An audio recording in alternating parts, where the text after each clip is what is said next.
watching the news at all, you might suspect that we are in for some possible bills having to do with reproductive freedoms here in Utah. The things that we anticipate seeing this year are a gender and race-based abortion ban where it's prohibiting anyone who, from having an abortion who decides that they don't want a girl or a boy baby, those kind of things, which doesn't happen in Utah. And really what they're going to is making it more difficult for people to be able to access abortion services and also to have more restrictions on providers. So it's just, again, the idea of whittling away at people's right to choose and have reproductive freedoms. So we see something like that. Another ban on abortions that you saw, the Senate, the bill was introduced 2 days ago, yesterday, to ban abortions past 20 weeks. Again, whittling away, they very rarely happen in Utah, and it's often in heartbreaking circumstances. And Planned Parenthood believes that that should be left up to the woman, her family, and her doctor to decide what's best for her. But they would like to ban all abortions after 20 weeks. And so it's a really tough subject to have to grapple with. But it's something that a lot of people use to send a message. As someone mentioned, there's an election that's coming up this next year, and so if they're looking for some clout or some leverage, they'll put up a bill, something like that. And also limitations on medication abortions. There are bills that are coming up in different states that talk about trying to make it more difficult for providers, physicians, to prescribe medication to terminate a pregnancy. So they're trying to tinker with that and make it more difficult and more dangerous, interestingly enough, for women, even though they like to couch it as trying to make it safer. But again, Planned Parenthood believes, and that all women should be able to make those kind of decisions on their own, with a consult with her doctor, and that politicians have no business making laws restricting access to reproductive freedoms. So, that's mine. There you go. If you have any questions about the bills, feel free to ask me. I should also say, I think all of us would agree that you can feel free to interrupt us at any point along the way if you have questions. You don't need to save them for the end. Immigration, this is maybe a little ray of sunshine. There's the possibility for federal reform. You may have seen if you've been watching the news that this has been, probably since sometime in the summer, something that's been debated. There was real progress when the Senate actually passed a piece of comprehensive legislation.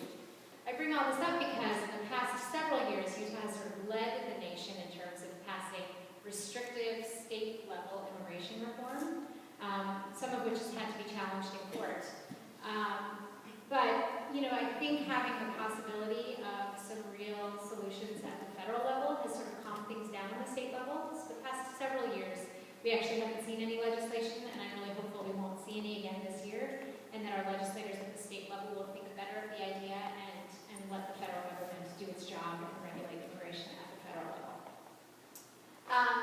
I'll take this next point here too, religious freedom. There's a couple of different things brewing around religious freedom.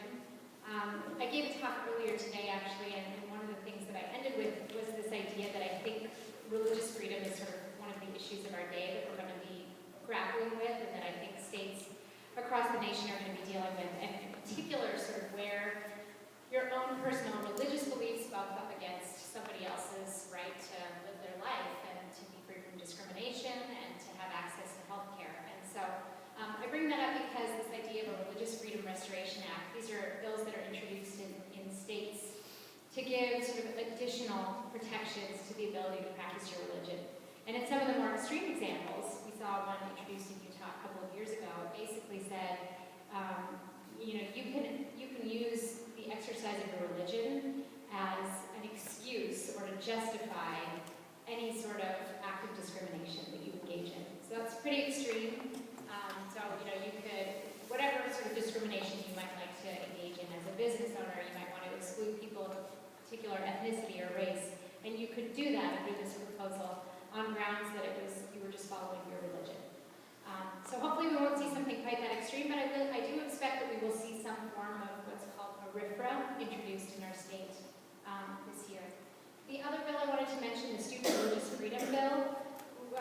There's a senator up in Davis County who has already attracted quite a bit of news media for the idea that he's planning on introducing a Student Religious Freedom Bill, modeled after a bill which passed in Mississippi. I think it was Mississippi just last year. Largely unnecessary because it sort of codifies a lot of the existing protections that students in public schools already enjoy in terms of being able to express and practice their own religion, and then creates sort of an area which is, I think, a little bit troublesome, where it allows students to sort of talk about their religion in a more public setting. Let's say, for example, at a football game or some other school event, so long as they sort of specify that they're not doing so on behalf of the school, but they're doing so on their own. I think that creates some weirdness, because already if you're speaking at a school-sponsored event, in the eyes of some, that is being perceived as the school speaking. And so I think that's where we run into some problems on this type of legislation. And so I think it's something that we would definitely be very wary of in our state. And then on the LGBT equality front, there's the Housing and Employment Non-Discrimination Bill. And Senator Urquhart is going to run that bill again this year. The problem that we're trying to correct is that you can be fired for your actual or perceived sexual orientation, your gender identity. You can be evicted for those same things. Gay or straight, you can still be fired. I can't be fired in the state because of my race as the sole basis of discrimination, but I can because of my actual or perceived sexual orientation or gender identity. And we just think that's wrong. And we've aimed to change that for several years, and the state legislature continues to say no. There are 18 local places around the state that have these protections in place in the form of ordinances.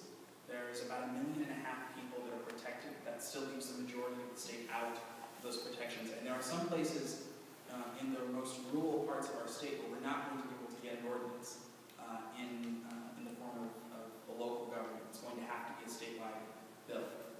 That's best because it's uniform throughout the state, and in order to do that, we kept trying the same thing for a long time, going, pleading the case and trying to get them to say yes, and they kept saying no. So this year we're launching a statewide initiative, a statewide campaign that will look like billboards and television ads and radio ads, and a lot of us traveling around the state during the session to bring people on board. We are doubling our staff at Equality Utah to make sure that we can take this message to every corner of the state.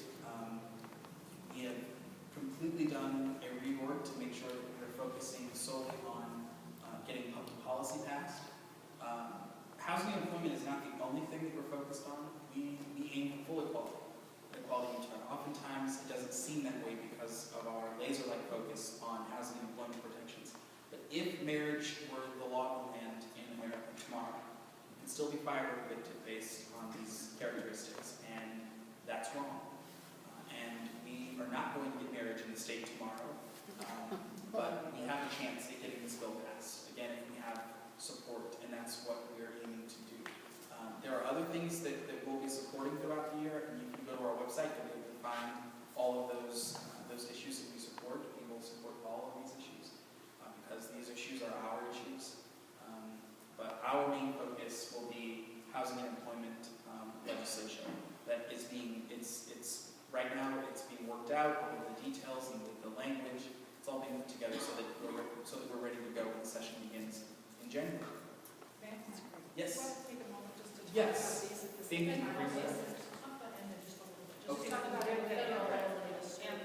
Okay, so I'll touch on INDA first. You notice that last week the Senate voted to pass INDA, which is the Employment Non-Discrimination Act. And our Senator Hatch voted for that bill, which is a very good thing. It has close to no chance of passing the House because Speaker Boehner has already made it clear that he thinks this is a job-killing bill. He's mistaken. But if INDA did pass the House and the President did sign it, you could still be evicted. And all states would have to comply with that.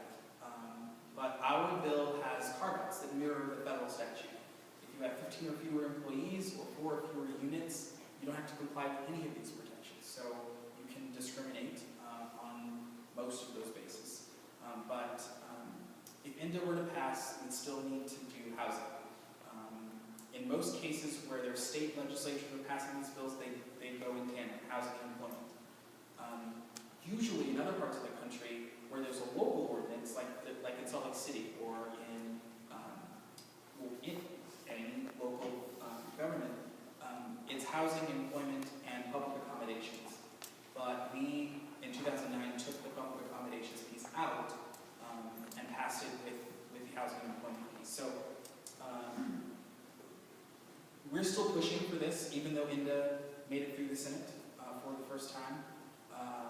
The last time this was tried was in the 90s, I believe, and it didn't work then. It's worked through the Senate now.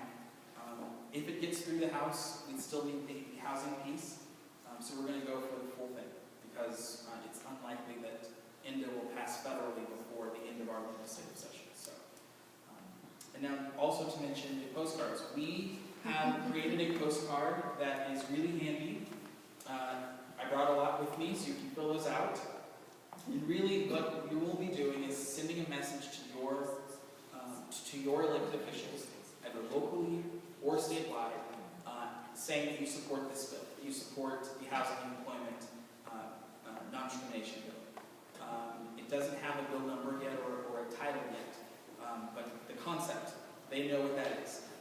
Our goal is to hand-deliver these postcards to your representatives and say we want this to pass, and not just us, but your constituents want this to pass too. And we're taking that message to all of them, to every single legislator, that we can get those signed for. Yes.